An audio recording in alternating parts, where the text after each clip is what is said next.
Hope you all enjoyed the last session, which gave us a strong perspective on how predictive analytics is helping organizations anticipate customer behavior with greater accuracy. But prediction alone is only half the story. The real impact comes from how those insights are activated in the moments that actually matter. And that's exactly where our next conversation begins. We're living in the world where customers don't just appreciate relevance, they actually expect it. A study by McKinsey and Company found out that 71% of consumers expect personalized interactions, and 67% feel frustrated when those experiences miss the mark. So that's how high the count is, right? At the same time, the upside is also hard to ignore. Personalization can actually reduce customer acquisition costs by up to 50% and increase the revenues from 5% to 15%, increasing and improving the marketing ROI by 10 to 30%. So if you look at these numbers, the conversation is no longer about adding a personal touch. It is about engineering experiences that feel intuitive, timely, and deeply relevant at scale. In this next panel discussion, we will explore where it takes to move beyond basic tactics and deliver true hyper-personalization across the customer journey. And moderating this conversation is Hemant Kapoor, a strategic storyteller and content marketer with over a decade of experience creating impactful thought leadership and enterprise content that helps technology brands connect meaningfully with marketing leaders and decision makers. Hemant, all the best for the discussion and over to you. Thank you, Divanshi. Hello, everyone. So the last session on predictive analytics was really insightful. It set a strong foundation for how data and AI are helping us better understand customer behavior in real time and ahead of trends. Building on that, a clear shift is emerging. Once you can anticipate what a customer might do next, the real opportunity lies in how you respond in real time and how seamlessly that experience connects across every touch point. And that is exactly what we are exploring in this session, how hyper-personalization is evolving and how organizations are scaling it across journeys, systems, and interactions. I'm really excited to be joined by two incredible leaders who bring both strategic vision and hands-on experience to this space. It's my pleasure to welcome Tim Cortinovis, an international keynote speaker on AI in sales, named a top 10 thought leader for Agentic AI and sales by Thinkers 360 and described as a tech visionary by Forbes. He brings a forward-looking perspective on the future of sales and automation. He's also the author of 7 books on Agentic AI, innovation, and modern sales, including an Amazon bestseller, and his latest publication, Agentic Revenue Systems, How Revenue Leaders Build Autonomous Execution Engines for Predictable Growth. Tim, it's great to have you with us. Thank you for inviting me for the discussion, Hemant. I'm so happy to be here with you, and I'm looking forward to our conversation.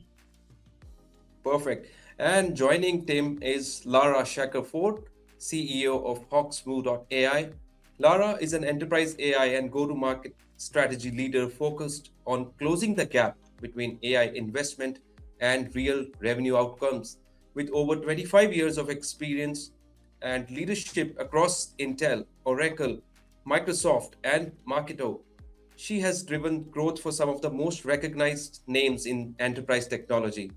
She has been named a top 35 B2B CMO by Data Captive and a top 100 CMO by Diversity First. She also holds a postgraduate diploma in AI from Oxford. Lara, it's such a pleasure to have you here. It's great to be here. Thank you. I've really been looking forward to this, getting to work with you and Tim and talk about such an important topic. Perfect. So let's get started. Tim and Lara, I want to start with the bigger picture before we get into execution. So from your experience, how has personalization evolved into hyper-personalization, and what does that really mean for businesses today? Lara, will you go first? Okay. All right. I've got it. So I'm going to say it. I was thinking about this a lot and how I wanted to address this today. And what I want to say is that hyper-personalization killed personalization. And what I mean by that is anyone on this call, I hope you're focused, you're paying attention to the session. It's going to be great. But when you get a chance after the call, go to your LinkedIn, look in your inbox, and try not to cry, because in there you will find so many messages from people that are hyper personalized. And I actually I've got this experiment going on right now, and I refuse to delete any of these awful messages that I get that are so personalized. One day I think I'll submit them to a museum or something, the Museum of Personalization. But that's a long way of saying that I think we've made such big strides as marketing and sales teams. We can be so incredibly personalized, and I think that's a responsibility that we as leaders and operators have to take seriously. Of course we do, and we have to really focus on, rather than trying to be hyper personalized to the masses, think about segmentation of old, right? We don't need to be hyper personalized to 15,000 people at once. Really taking time with a message and making sure you build the right automation to get a very tailored message to 300 people or 30 people yields so much greater impact and results for your organization. And it creates a much better experience, including a brand experience. Every one of those bad emails or DMs that I have in my LinkedIn, is a bad experience for that brand the person that I received it from. So that's my thought on it. No more hyper personalization. Okay, so it's so interesting. Yeah, thank you. You're so right. It is annoying. My perspective here is that we've come a long way developing personalization and leading us to hyper personalization, starting with marketing automation and just always trying to deliver relevant messages. And I think this is the most important point here. It's dealing about relevance, and we have to stay really relevant in the mind of our customers, of our clients, and cutting down, and this is the driver for me here, cutting down the time they need to go through our content and to fetch what really matters. So I think customers in both B2B and B2C value time almost more than anything else. And so if we personalize messages, we can cut down the time they use for this. And yeah, we have come a long way, and I see really positive what we can accomplish right now if we do it right. You mentioned some points, and we will certainly go to the important points here today. Well, Tim, that is a great way to frame it, especially the shift from static to more adaptive and context-aware experiences. Building on that, while the vision sounds compelling, the reality can be quite challenging when teams try to really operationalize it. So, Tim, what are some of the biggest limitations that marketing and sales teams will still face when trying to personalize experiences at scale? Yeah, first of all, I think the lack of data is an important point, and that we know what to do and where to personalize, but we don't have the needed data for this, or it is in a silo where we don't have access to, or we don't know in which silo it is. And of course, the structure. And here comes in what Lara just said. Not every message on LinkedIn has to be hyper personalized. And I totally agree with you, Lara, there. And it does not resonate with me, although it is hyper personalized, but they don't get what is really important for me. And I think this is the clue here, and this is the constraint that although we have all the data, getting to the point that is most relevant to that special person is still a difficult task to accomplish. And we are trying very hard with more data, with more sophisticated large language models, but this is still a field where we have to experiment a lot to do so. And then the last one, and then I finished this answer, the last one here is you have to be consistent. Nothing is worse than starting with a hyper-personalized message and then sending afterwards a very generic one. So this breaks totally the experience the customer gets. That's a real perspective and something many teams struggle with when moving from ambition to execution. Lara, taking that a step further, Once you start addressing those challenges, the next focus becomes consistency across the journey. So, what are the best approaches to actually building connected customer experiences instead of isolated moments of personalization? A couple of things. One is it's really important that you think about, and Tim touched on data, the age-old data. We used to say decades ago, data was the new oil, right? And then at one point we started saying it was the new uranium because it could be used for good or evil depending on how bad your data was. And and the thing is, data still is so important, and you need to make sure that while we want to rush in and we want to build all the automations and orchestrate everything under the sun, we want to make sure that we've got our 3 layers in place, that we have a semantic consistency, our definitions between sales and marketing and customer success are the same, that we have temporal consistency. We know if we're engaging someone that engaged on something in the last 7 days, we're not congratulating them on a podcast they recorded 6 months ago. And then lineage, that when a seller is reaching out to someone, they know that they can see that person engaged here, and I have confidence in that. When I reach out, I can see what happened, and that gives them, a better place from which to engage. So that the data piece of it is so fundamental to personalization. And then the other piece of it is just the orchestration between sales and marketing. I find that sales and marketing I actually love this. They're moving closer and closer together than I've seen in my 30+ year career. And sometimes when I've been helping organizations with growth marketing, you can't quite tell where marketing ends and sales begins. And that's because you're so focused on that customer journey and that experience, and you're one team in revenue. And actually, I'm really curious, this is not the topic of our poll today, but it's really relevant how you measure marketing effectiveness in a world like that. I'm going to share a poll. I would love to have your thoughts on it just as we go. If you would take a look and let us know what you think about marketing effectiveness today. Yes, I totally agree. And I work a lot with startups also in the AI sector. And most startups I've worked with don't make this distinction anymore between sales and marketing. This is just, these are the same persons and the same responsibilities. And I think it's the way it should be. So I've been thinking this for a long while.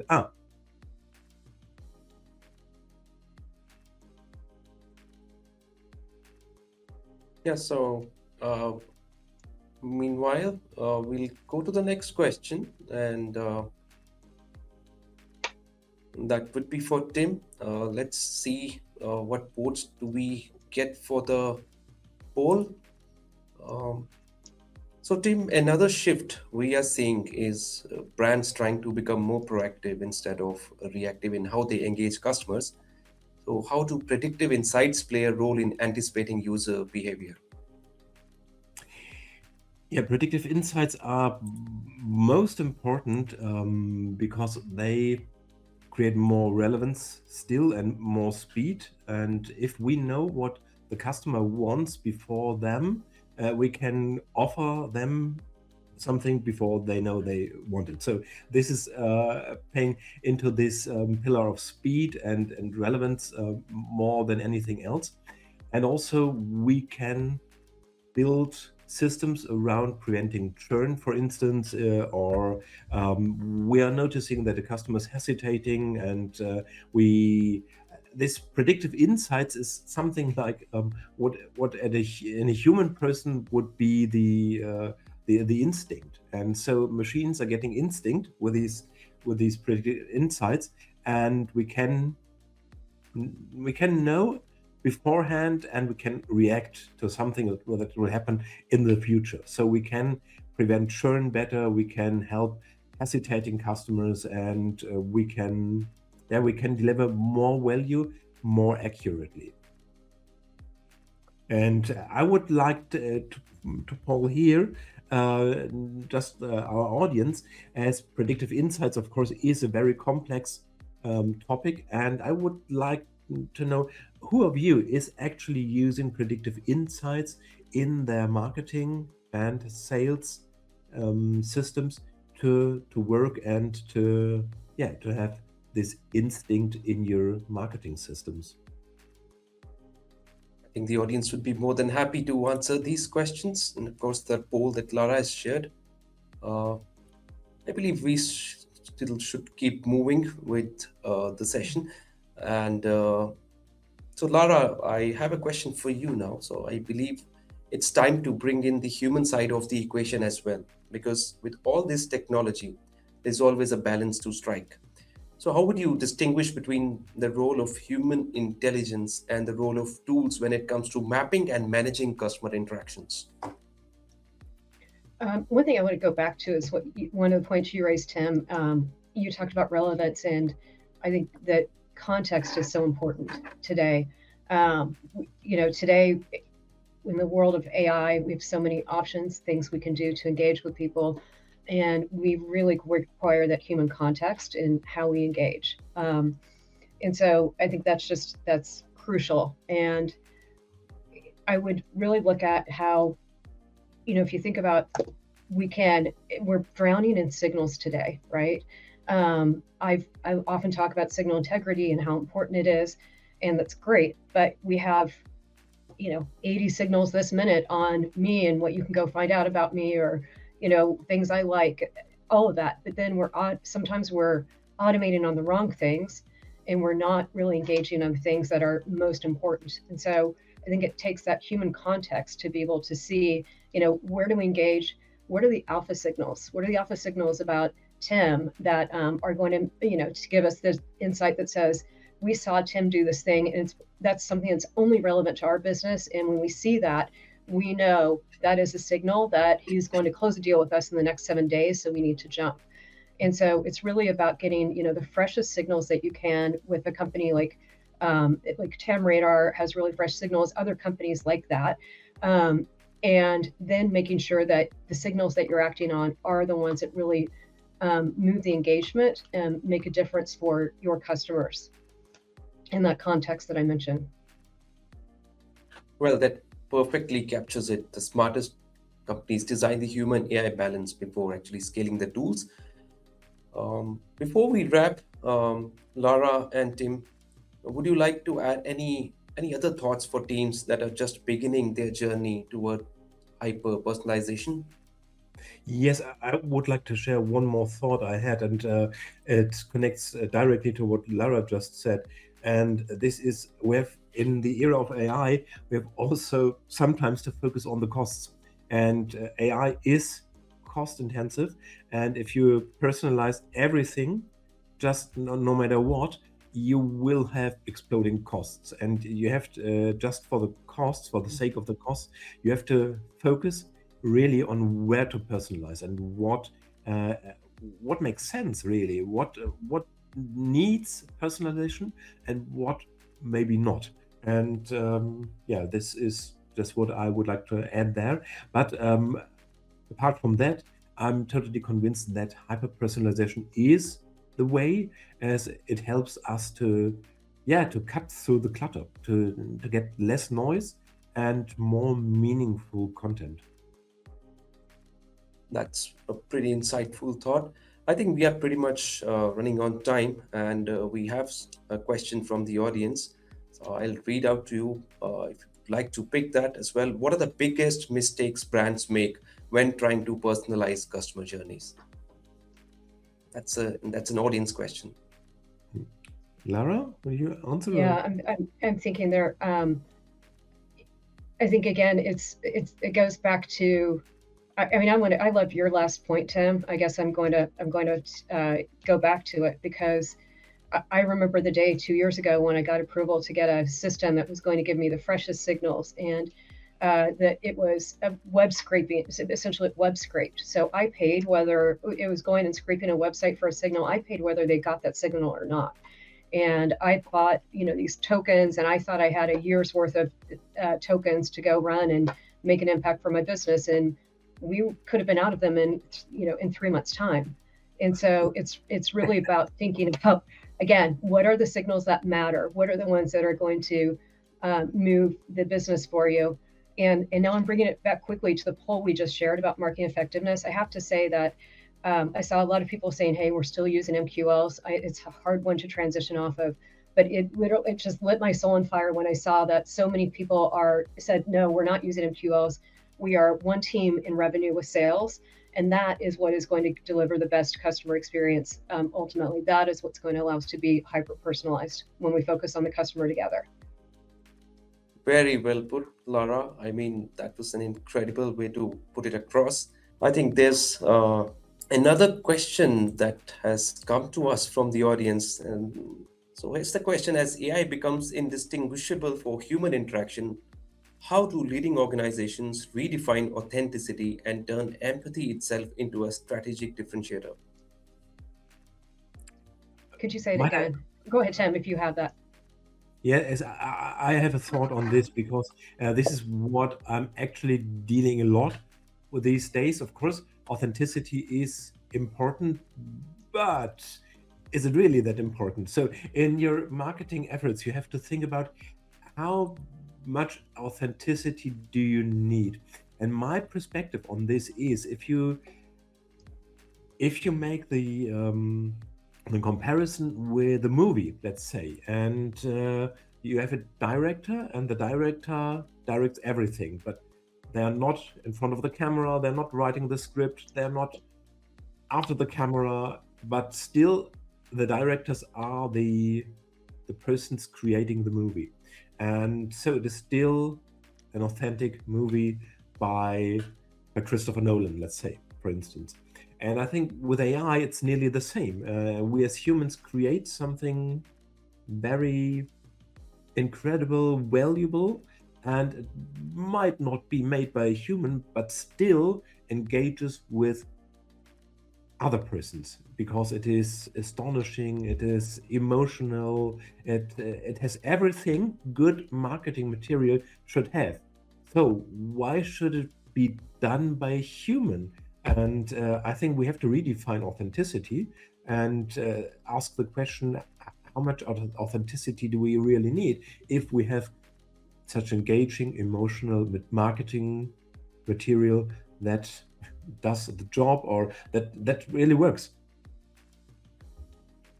And I'll add to that one that I think it also, I believe so deeply in empathy, putting ourselves, of course, in the buyer's shoes, and that authenticity. And you often think, how can you possibly be authentic in the world that we're in?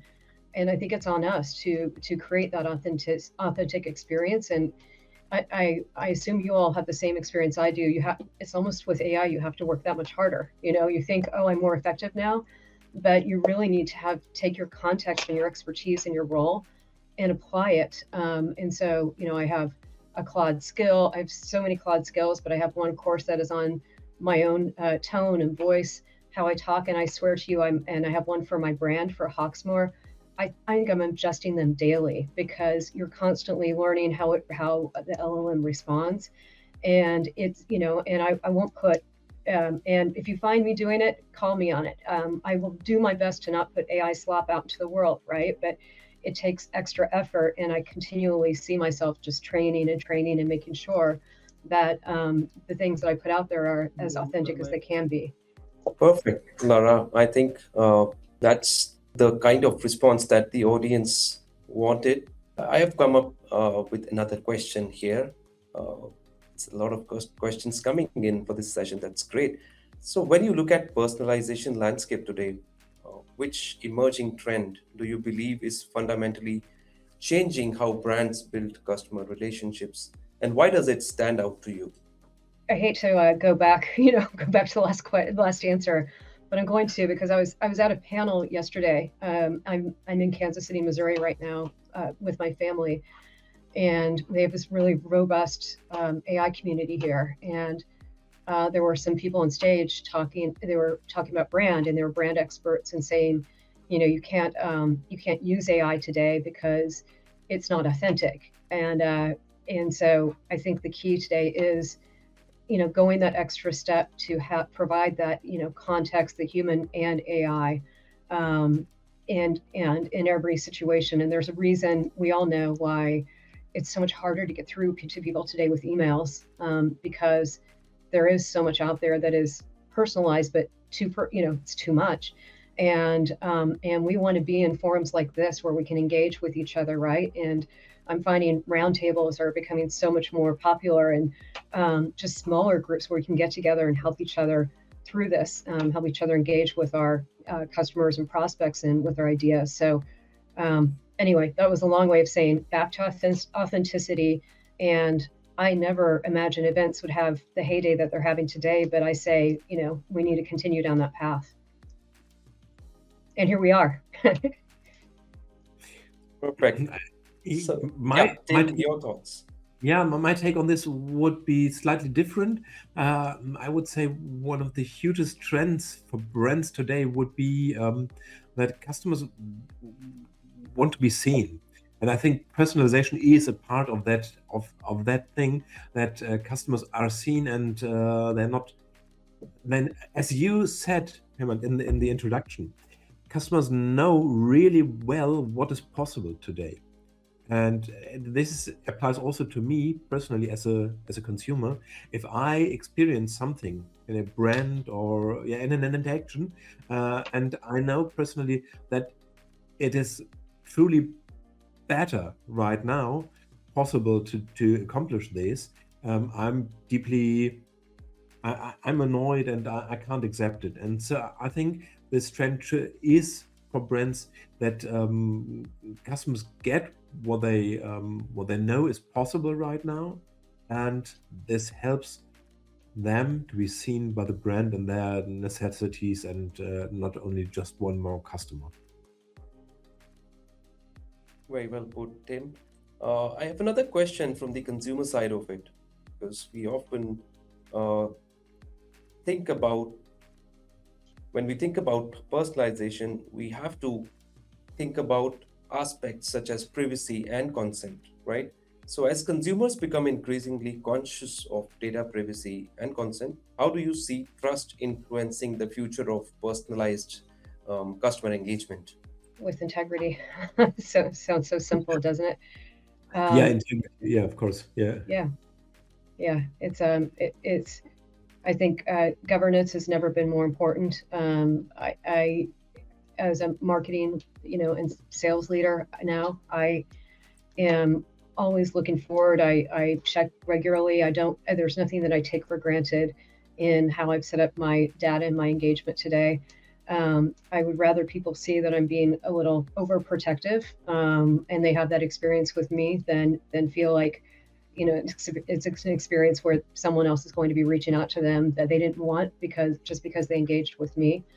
So yeah, I think it's governance is key, and there's a lot that we could talk about in regards to governance, but I can't stress enough how much effort I spend on that when I work with customer on their engagement roadmap, on their AI strategy.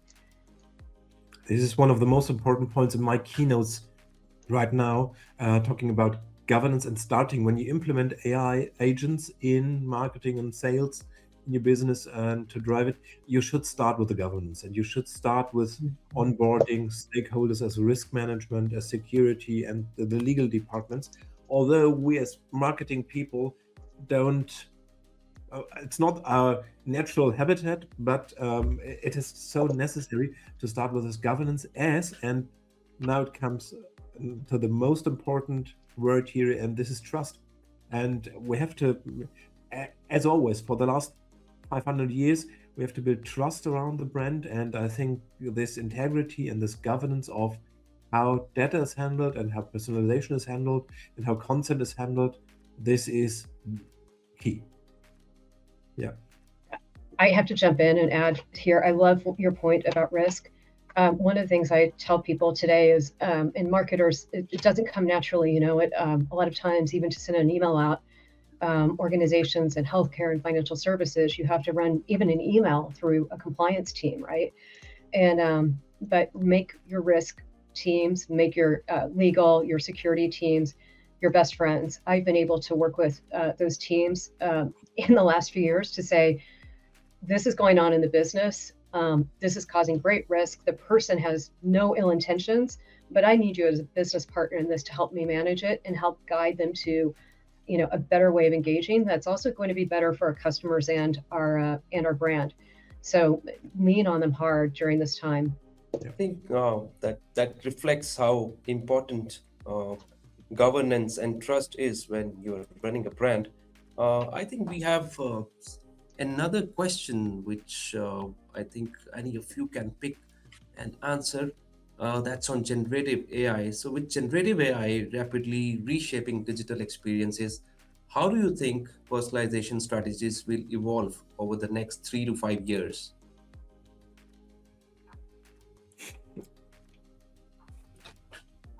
I think it's Connecting what you're saying. Go ahead. I think it's connecting to, yeah.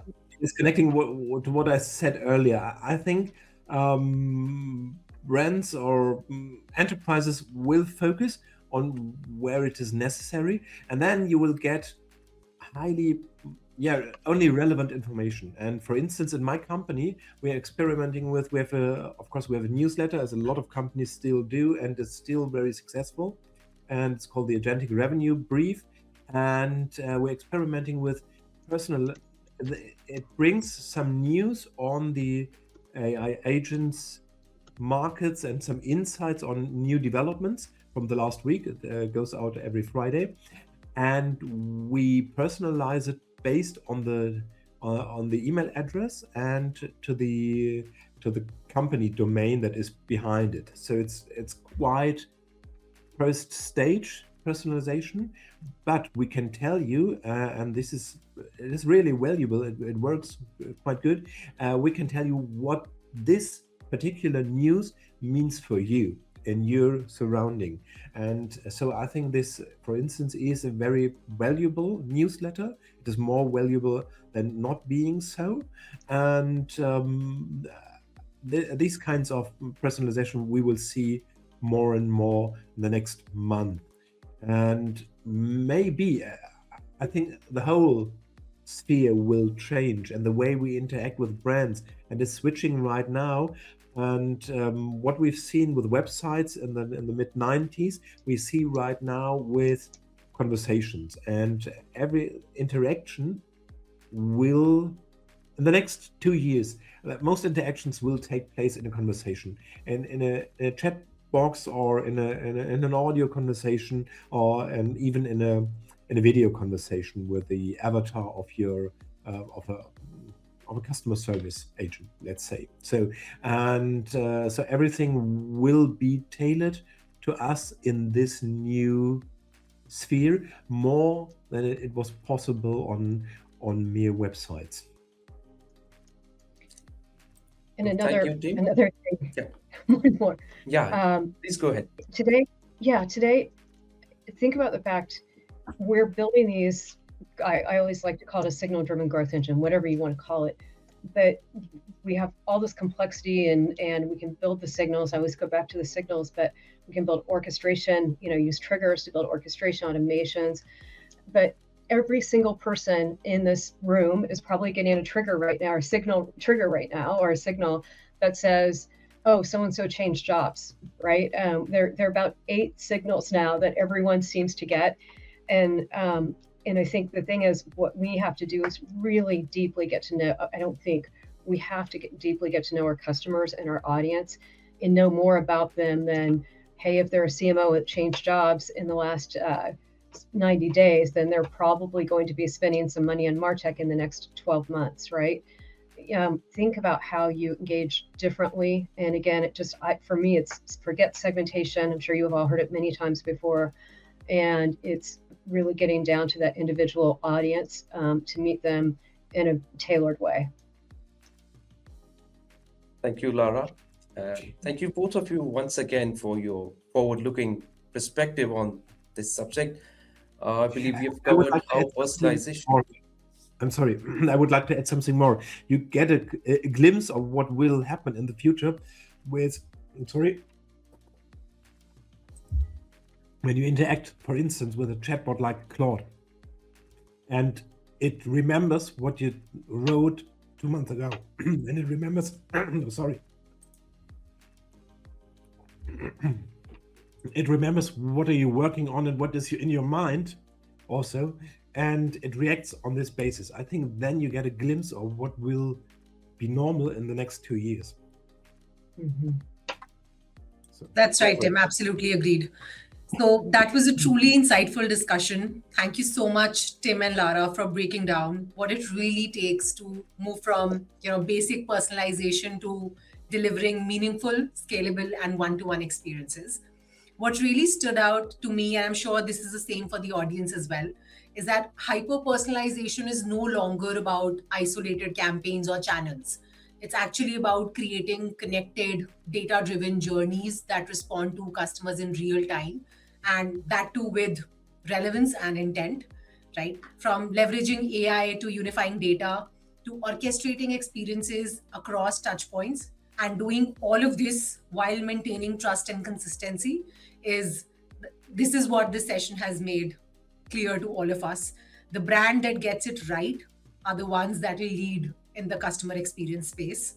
So thank you everyone who joined us in this session today. We hope this session gave you some practical tips and ideas and a fresh perspective on how to rethink personalization with your own organization. And before we wrap up, I'd like to remind you that our subject matter experts are available in the lounge area and at the booth. Please feel free to connect with them for a deeper conversation around your specific use case and how you can bring hyper personalization to life. Once again, thank you, Tim and Lara, for this. Thank you for being such a great audience. We'll see you in the next session.